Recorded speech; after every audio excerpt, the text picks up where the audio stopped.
Hey guys! Today, I'm unboxing the JBL Vibe Beam 2 and showing some cool tips and tricks to get the most out of these earbuds. Let's go! When you open the box, you'll find a splash-proof charging case with the earbuds, multiple sizes of ear tips, and the quick start guide. Before you can vibe with your earbuds, you need to connect them via Bluetooth. Here's how. Grab the case and take out the earbuds. Peel off the protection strips from the connector pins. Try out the different sizes of ear tips to get the perfect fit for you. Pop the earbuds back into the case. To power on the earbuds, take them out of the charging case. The LED indicator will start blinking blue.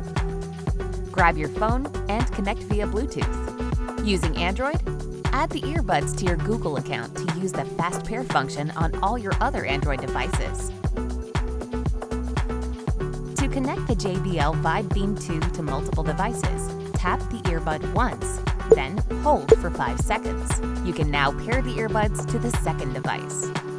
Your JBL Vibe Beam will automatically enable mono or stereo mode depending on how many earbuds you are using.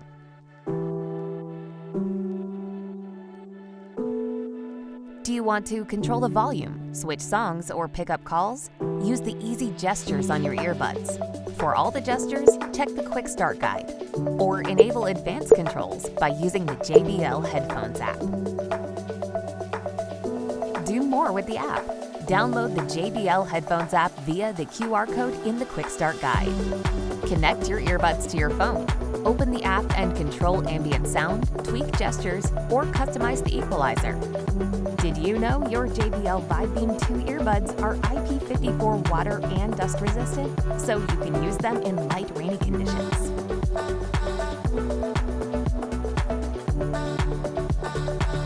Almost out of battery? Just plug a USB-C cable into the charging case and you'll get a full charge in just 2 hours. In a hurry? With only 10 minutes of charging, you'll get 3 hours of playtime. Need a factory reset? Take the earbuds out of the charging case, then tap one of the earbuds twice and hold it for 5 seconds. Your earbuds are back to factory settings.